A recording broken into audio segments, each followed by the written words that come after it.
Thank you, Amy, for a too generous introduction, but I appreciate it.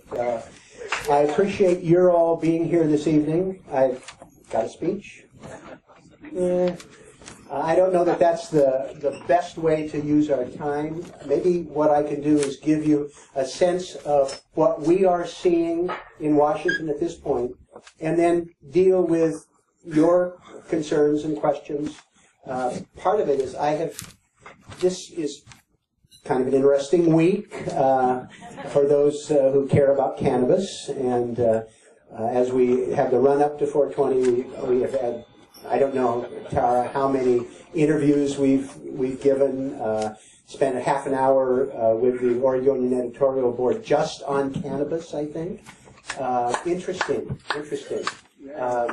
But that is, how this issue has taken hold and changed is amazing to me. I have been doing this, as many of you know, virtually all my adult life as a child legislator as we worked to decriminalize marijuana. And I think we were the first state to actually vote on legalizing adult use back before any of you were born. And watching it take hold, watching what's happened since '96 in California with medical marijuana, watching those initiatives across the country.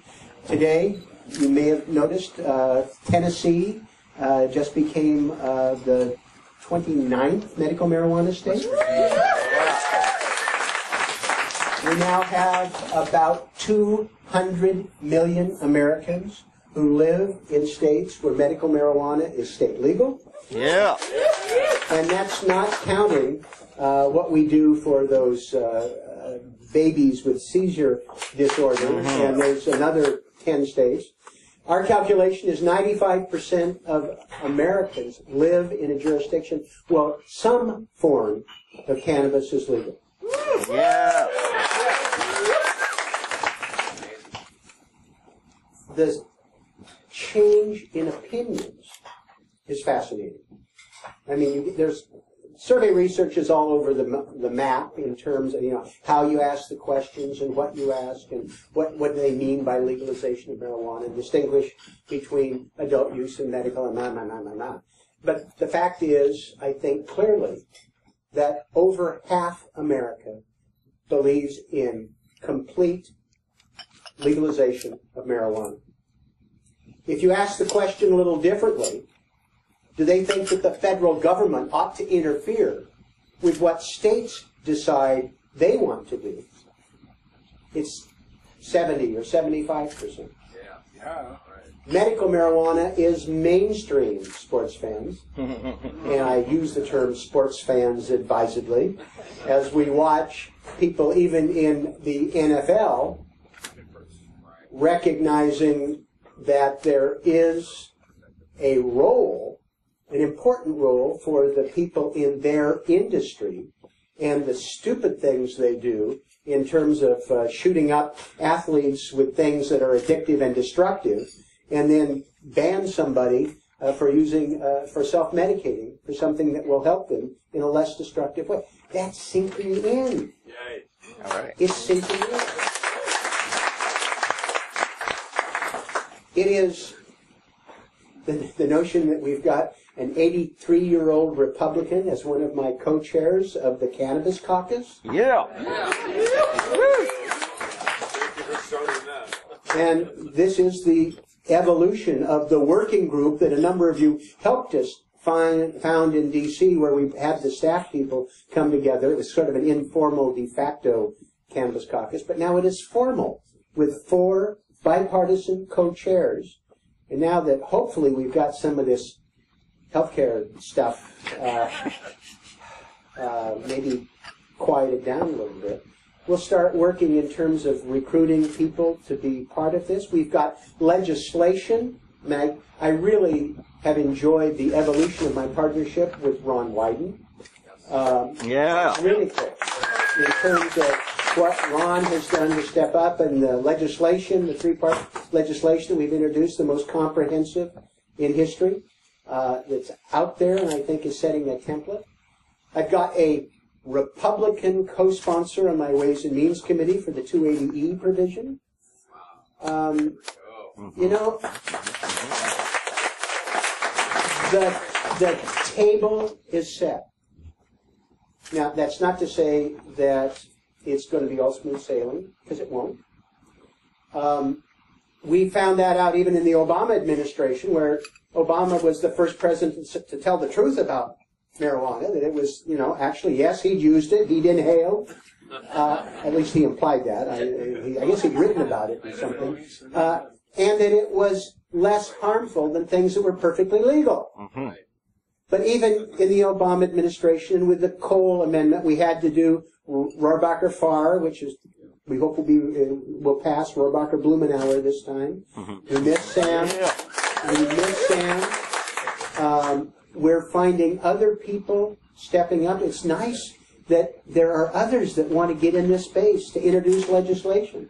And we say more power to them. Yeah. We have worked to try and make sure that there are a variety of people introducing things that they believe is a good idea. We encourage that. Given the work that a number of you have helped me with, we could have, on the first day of the session, introduced 20 pieces of legislation. No. We want this to be broadly participatory. We want as many Republicans to be lead co-sponsors. We want people to feel that they have a piece of the action. And it feels good. It feels very good at a time in Washington, D.C., where not a lot feels good. Trust me, a lot of this stuff just sucks. Marijuana, hemp, cannabis. Well, I'm trying to think of a word for advocacy that is alliterative. But the point is, people understand and they're being a part of it. The notion that we have 35 to 55 million monthly users. These are regular users across the country. Anyway. I'm almost starting to give a speech, and I don't need to do that. I want to tell you that it's working, and you are helping us to do that. First, by the hard work that's been done here in developing our cannabis industry, working, and I know some of this drives you crazy. Trust me, and I've tried to encourage some of my friends who are policymakers to take a look at how they're treating this industry and what signals we want to send and what do we really actually have to do. But with your help, we're getting there. And the expectation that we will, within the course of the 5 years, I've predicted within 5 years, now I've only got 4 years left, don't make a liar out of me, that marijuana will be treated exactly like alcohol across the country. If states want to legalize adult use, they will be able to. I predict that within those now a little more than 4 years, there will be essentially universal access to medical marijuana. I feel strongly, with your help, that we can get the 3 items of low-hanging fruit this Congress, maybe this year. The 3 things that there's no excuse not to deliver on. First of all, break the stranglehold of the federal government on cannabis research. There is no excuse for ignorance. There's no excuse for not being able to have product development, testing, things that should be a matter of routine. People shouldn't have to speculate and guess. And these are things that we have the technical capacity to be able to do if we were able to allow people to proceed. My Republican co-sponsor of the research bill is a guy who doesn't think marijuana should be legal. But he understands that it is important to do the research, to answer the questions, to deal with things that no longer should be speculative. Why shouldn't we be able to pass legislation that Andy Harris and I have been working on over the course of the last year? Who in their right mind could be against that? I have a Republican co-sponsor on my Ways and Means Committee, Carlos Cabela from Florida, who's the lead sponsor. His name is first this time on the 280E provision. And he had a district that overwhelmingly voted to legalize medical marijuana in Florida this last year, above the state average of 71%. We have recognition, and I have had this conversation with somebody, it's not Jeff Sessions,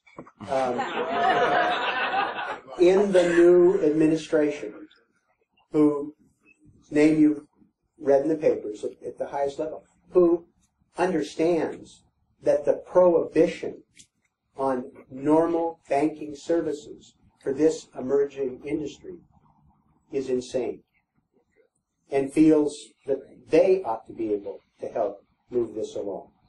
We have bipartisan legislation in the House and the Senate to fix it. There will be vehicles, however, that will be moving for tax reform and financial regulation. So the opportunity, we don't even need standalone legislation, the opportunity to be able to take advantage of the convergence of interests to allow you to pay fair taxes with a check. This is not, if you'll pardon the phrase, a pipe dream. This is something that we ought to be able to do this Congress, and I think this year. Let's get it done. And I will conclude my remarks and turn the rest of this over to you for your comments or questions. To just say that the work that you are doing, carrying the message, the work that you've done in Salem, in these communities, joining us in Washington, D.C., treating this like the evolving, maturing industry that it is, with a message to deliver, with a quality product, and something, if we do it right, which will help transform this country. I mean, it is reforming criminal justice that has fallen heavily and disproportionately on some people in society, especially young African-American men. It's shameful, and this is sparking part of the revolution. What's going to happen in terms of healthcare, and it's not just the NFL. We all know people who benefit dramatically from access to medical marijuana. Veterans, most particularly. But I run into people in my social circle who have acknowledged within the last year of the benefits of medical marijuana for them under some really trying physical circumstances, which wouldn't have happened 3 or 4 years ago. And in the midst of an opioid crisis that is killing people, that is hollowing out especially rural and small-town America, that's leading to the declining life expectancy of deaths of despair and opioid addiction, heroin addiction, where we've got a robust access to medical marijuana, there are fewer pills prescribed. Thank you very much. Which is why some of the pharmaceuticals are a little bit nervous, but it's transformational. And while we're at it, we are creating a vibrant sector of the economy, paying family wage jobs to people, providing a quality product, and the applications going forward, cannabis tourism, the opportunity of an integrated West Coast market, what's going on in Canada. I mean, these are exciting times to be in, not just the business that you're in, but the movement that you have helped champion. And it's going to be transformational. We stop screwing up lives, stop wasting tax dollars, Yeah. raising some tax dollars, and being able to allow Americans to do what they want to do. So thank you. I'm done.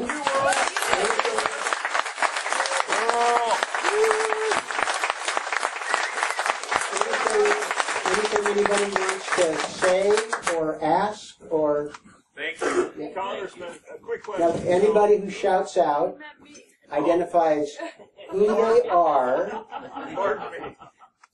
And I was pointing to Sarah if she identified herself.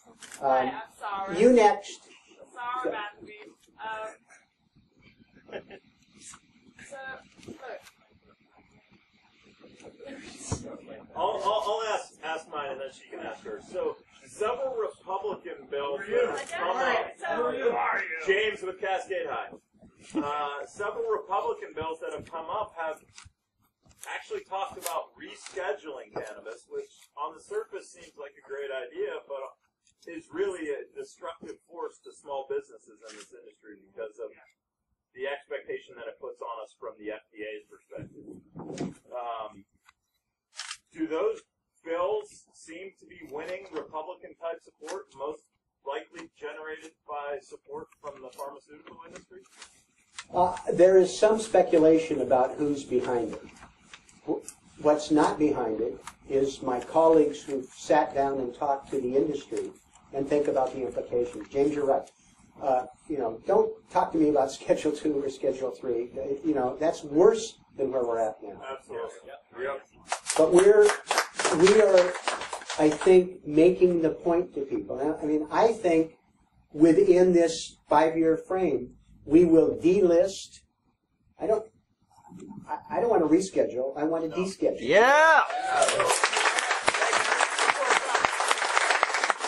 But that is one of the areas where people in the industry, I think, can really help. That's a point that I make, and I don't discourage anybody from introducing legislation. Okay, if you get more legislation, you get some Republicans, so be it. Build the momentum. But when it comes time to talk seriously about rescheduling or delisting, I make the point forcefully with the media that's worse than where we're at, and you have the credibility to explain to them why that's a bad idea. Right. I don't think it's getting traction, although I do think that there are some people in the pharmaceutical industry who would just love to, Schedule 2, that sounds moderate. Run with it. Sarah? Thank you so much for being here. I really appreciate it. And I have a sense, I don't know if it's shared, but there's a sense with this new administration that the extent to which we're able to conform to the Cole Memorandum to some degree determines our vulnerability to federal oversight and all the rest of it, or federal interruption or interference. I'm wondering to what extent you think that is the case, and also in the absence and the kind of step back stance that our police and our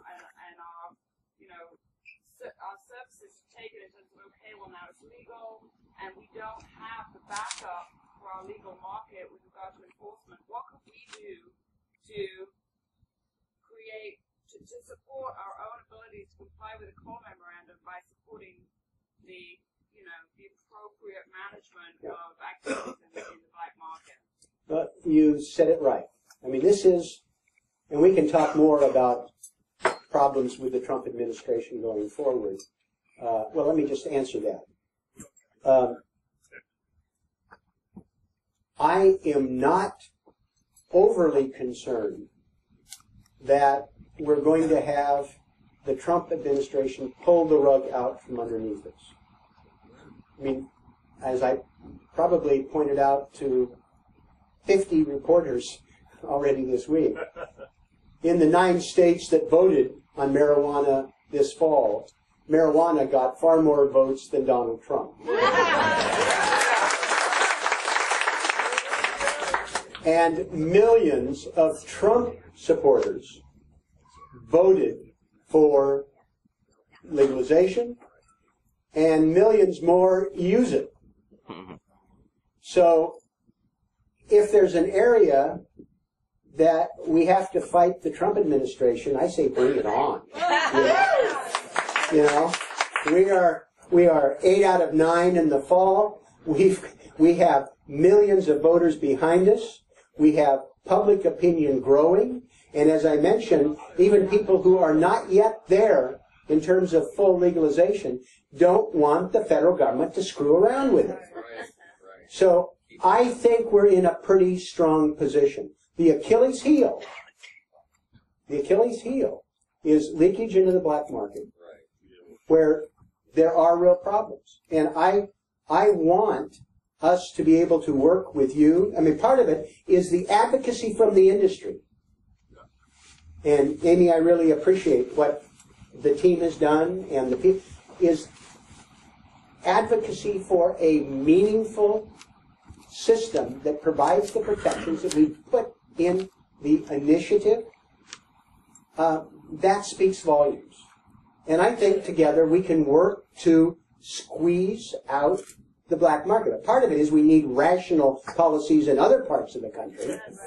Part of it is we need to allow you to actually operate like a business with bank accounts and fair taxes and just, get real. That helps. Part of what I have been a strong advocate for.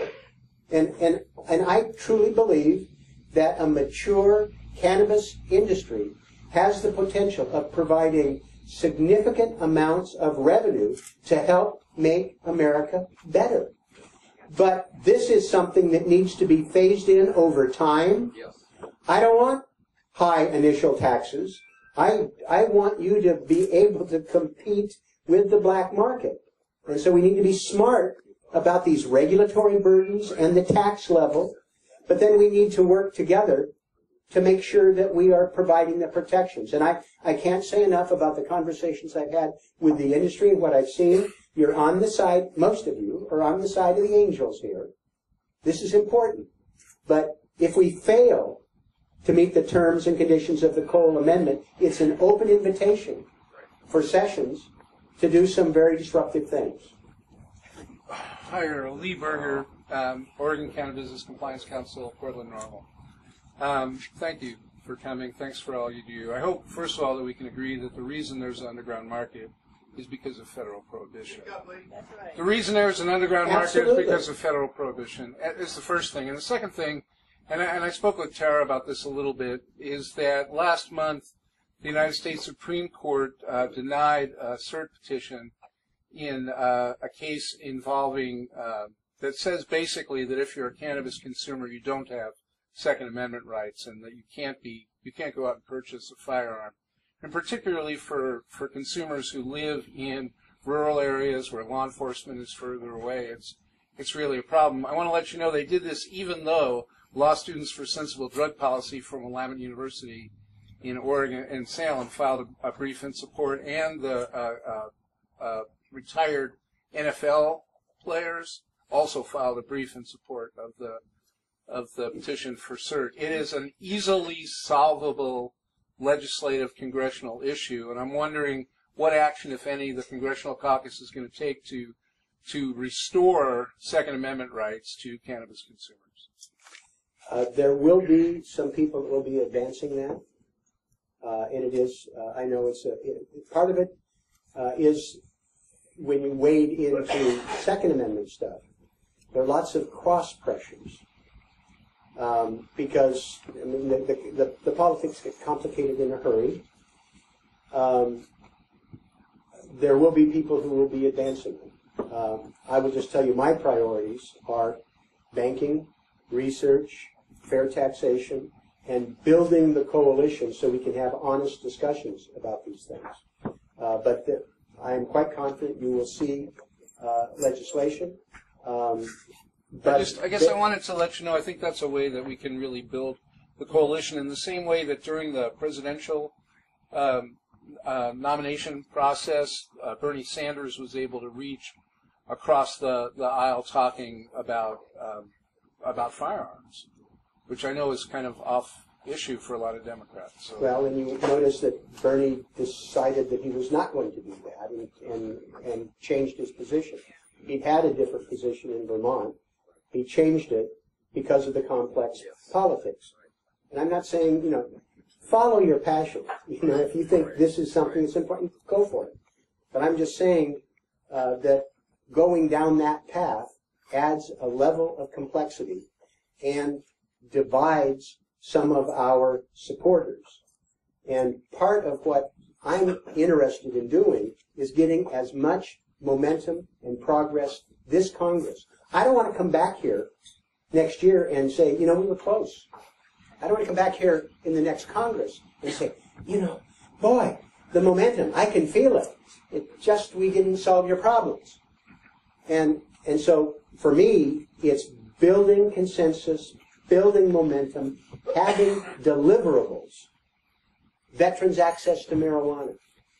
I mean, we've got a package that I think we can do. And your point, however, about leakage, it's absolutely 80%, 90% a problem of the failed continued prohibition. And when we get more states legalizing adult use, when we get to that point, that's going to be extraordinarily important to be able to control it. I point out, somewhat snarky in a couple of interviews where people are pushing me on sessions, I point out there is an experiment going on right now about the failure of prohibition, and it's in his home state. Because I'll guarantee you,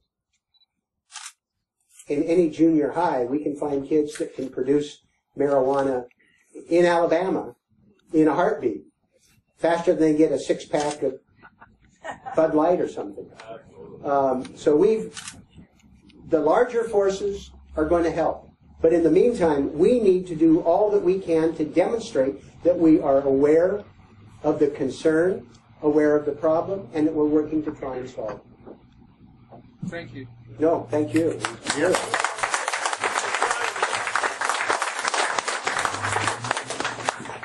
Mary Lou Cannabis Collaborative Conference, and I really want to say thank you.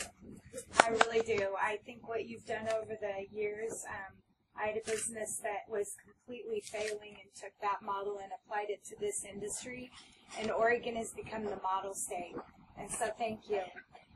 Thank you. Anything else? Somebody want the last word or two?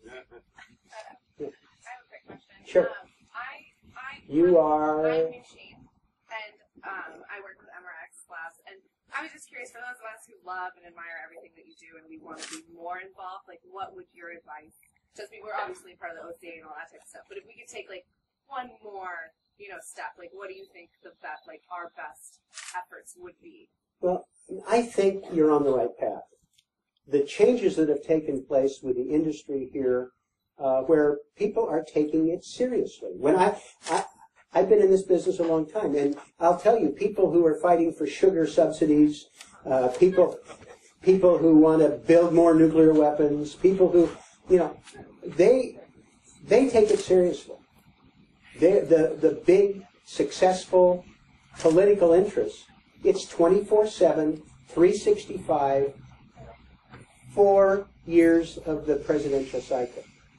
And the people who have, first of all, the management of your business in a responsible, thoughtful, creative way is huge. It speaks volumes. And then the fact that you're organizing, you're being involved politically, you're lobbying, you're contributing, you're speaking out, you're pushing back with state legislators and local officials. In some cases, you're stirring the pot a little bit. That is absolutely essential to be able to get the progress we want. Acting responsibly, being a model for how a public policy issue should be managed. Making sure that you're holding elected officials accountable. Getting involved, supporting people you think are worthy of support, and like we did with Mark Kirk, who torpedoed our veterans access, we were able to show a little negative love. And I'd like to think that people we worked with across the country who wrote letters to the editor and contributed to now Senator Duckworth are one of the reasons that he's not around to mess with us this Congress. That's it's just doing what you're doing with greater focus and zeal. It's not something that we can relax. It's not something that we get distracted. It's hopefully to avoid unnecessary divisions. There are differences of opinions. Every family around, the Thanksgiving table, that's human nature. But the extent to which we can concentrate on the things that unite us, work together, put a human face on what you are doing and why, being insistent that people take you seriously, and then demonstrating why they should. That's the path. And that's why you have been as successful as you've been. That's why these elections have worked. Nevada for me is kind of a very graphic example. People, why was I kept going back to Nevada? Shouldn't you be out working on other? I said, well, first of all, it's an important election. I believe in the issue. But also, it is motivating people politically. And we wouldn't have won 2 House seats in Nevada, held a U.S. Senate seat, defeated Donald Trump, if it weren't for the impact that the ballot measure had, pulling people out and getting them excited. And it can be transformative, because all of you care about good public policy. All of you want clean air and clean water. You want your families to be safe, healthy, and economically secure. You want better performance. And the work that you're doing will get better performance, not just for your industry, but for our country. So I appreciate the partnership. I'm looking forward to working with you. Thank you for what you're doing. You make a job that sometimes is a little grim. Make it a lot happier space, more worthwhile, fun to do. Thank you very much.